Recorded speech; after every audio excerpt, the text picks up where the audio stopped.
सुखदेव जी कहे कि परीक्षित, एक त्रिकुट पर्वत है, उस पर्वत पर सभी संभ्रांत जीव वास करते हैं, वहीं पर एक गज हाथी भी निवास करता है।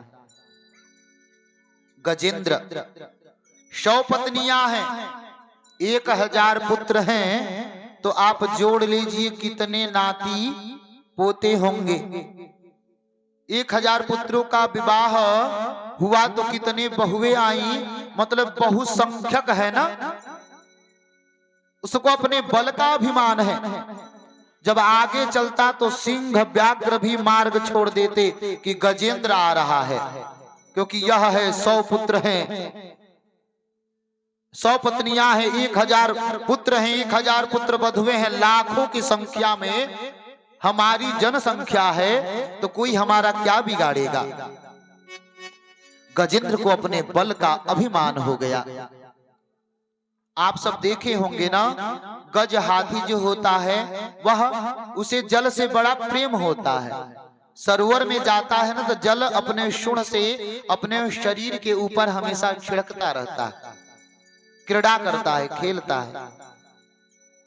अपने परिजनों के साथ चला जाता है गंडकी नदी में स्नान करने। उसका अभिमान दूर करने के लिए एक ग्राह मतलब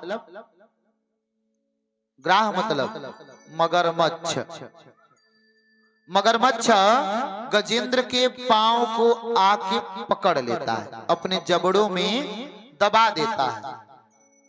गजेंद्र को लगा कुछ होगा, अरे जब वह सिर उठा के मेरी ओर देखेगा कि मैं गजेंद्र का पांव पकड़ा हूं, डर के मारे छोड़ देगा। उसे पता ही नहीं, या मैं खेल लूं, जब निकलने लगूंगा पांव झटक के निकल जाऊंगा। अभिमान है ना बल का। पर कुछ समय बीता तो गजेंद्र को लगा कि मैं थोड़ा सुस्त पड़ रहा हूं, क्या कमजोर पड़ रहा हूं। जब दृष्टि नीचे की ओर डाला तो देख रहा है कि हमारे पैर से तो रक्त स्राव हो रहा है। अब झटकने लगा, छुड़ाने लगा, पर जो जहां का रहता है उसका बल वहां पर अधिक होता है। पकड़ बनाए हुए है ग्राह मगरमच्छ। अब अपने निकलने का प्रयास करता है, नहीं निकल पाता, चिघार लगाता है। अभी उसके मन में थोड़ा भी डर नहीं है, बोलता कि है अभी तो हमारे 1000 पुत्र बधुए नाती पोते सब हैं, क्या डरना इससे। आवाज लगाता है। सबसे पहले पत्नियां आकर के सूंड में सूंड फंसा के और निकालने का प्रयास करती हैं। पीछे से पुत्र बधुए पूरा खानदान लग जाता है गजेंद्र को निकालने के लिए, पर कोई उसे बाहर थोड़ा भी नहीं खींच पाता। ग्राह पांव पकड़ा है, धीरे धीरे भीतर की ओर खींच रहा है। कुछ समय बीता तो गजेंद्र के जो पुत्र थे आपस में बात करने लगे। महीनों बीत रहे हैं। एक पिताजी को बचाने के लिए हम अपना समय नष्ट कर रहे हैं, लग रहा है वो नहीं बचेंगे तो क्या उनके साथ हम भी अपना प्राण दे दें। गजेंद्र के सूंड से जब गजेंद्र के पुत्र और पुत्र बधु पौत्र का सूंड छूटा और जैसे पीछे की ओर घूमे तो गजेंद्र के मुख से जोर से आह की आवाज आई। बोला कि जिस पुत्र के भरोसे, पुत्र बधुओं के भरोसे, अरे मैं अभिमान में था कि अभी हमारे बेटे हैं और इस विपत्ति के क्षण में हमें यूं ही छोड़ करके तड़पने के लिए, मरने के लिए मुख मोड़ के चले गए। ऐसा आघात हुआ हृदय में कि इस विपत्ति के क्षण में हमारे पुत्र भी हमारे नहीं हुए।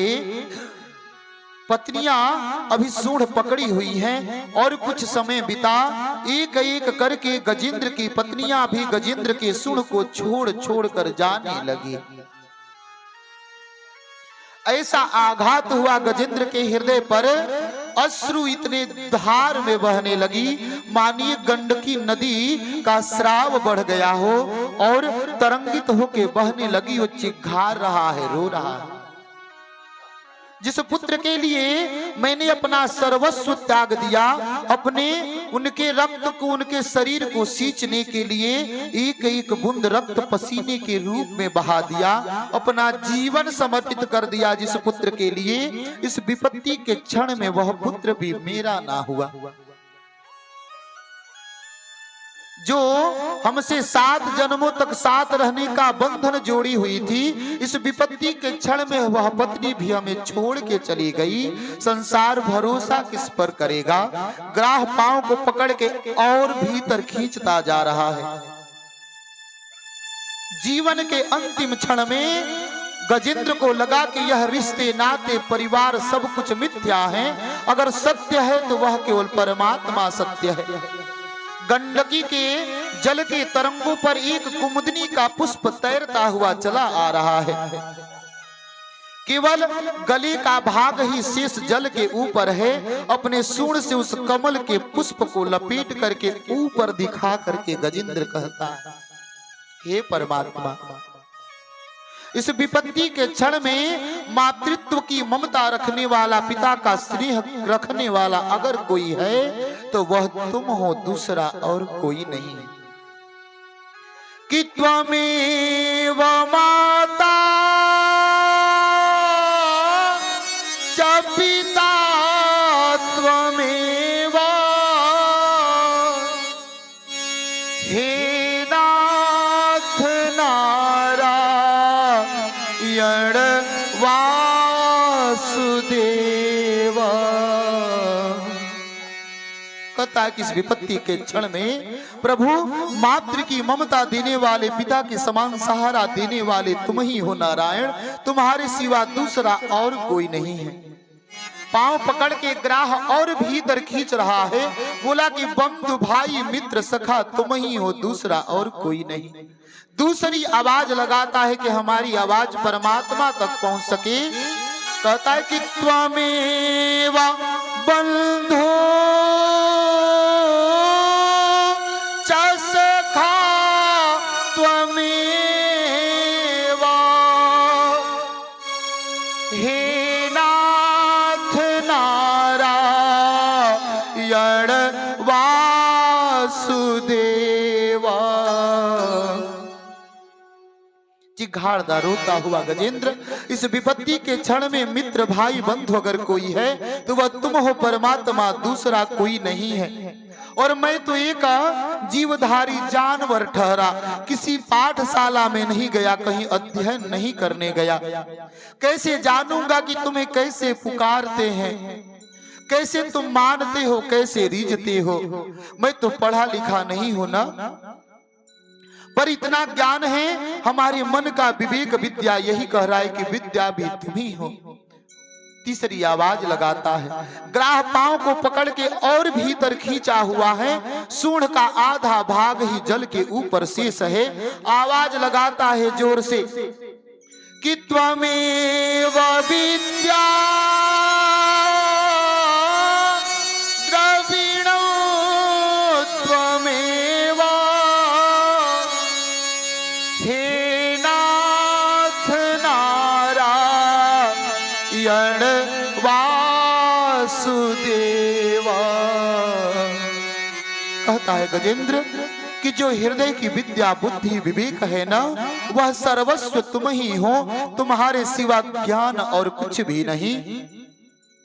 अंतिम क्षण में लगता है, कहता है प्रभु अब तो हमारे प्राण जाने ही वाले हैं। यह लो पुष्प और मैं स्वयं को तुम्हारे चरणों में समर्पित कर देता हूं।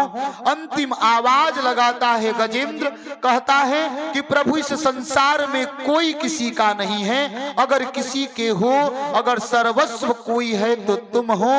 कि त्वमेव सर्वं मम देवा, हे नाथ नारायण वासुदेव। इतना कह के और गजेंद्र का सुन उस तरंगी गंडकी के तरंग के ऊपर गिर जाता है। पुष्प छूट करके तरंगित होके बहने लगता है। भगवान विष्णु अपना एक पांव गरुड़ के ऊपर, दूसरा पांव गंडकी नदी के तट पर सुदर्शन प्रभु के आदेश से पहले आज जाकर के ग्राह के सर को धड़ से अलग कर दिया और प्रभु अपना हाथ आगे बढ़ा करके गजेंद्र को सुन को पकड़ करके और बाहर खींच कर लेकर आए। उस विपत्ति के क्षण में प्रभु बोले कि तू मेरा सच्चा भक्त है, तू मेरे साथ वैकुंठ को चलेगा और यह ग्राह को मैं नरकगामी बना दूंगा। ग्राह कहता है कि प्रभु अगर आपके भीतर थोड़ी भी हिम्मत हो तो आप मुझे नरक देकर दिखाओ। प्रभु कहते हैं कि तुम मेरे हिम्मत को आंक रहा है, अरे तूने हमारे भक्त का प्राण लेना चाहा और तू कह रहा है तुम्हें नरक ना दिया जाए। बोले कि दे करके दिखाओ प्रभु।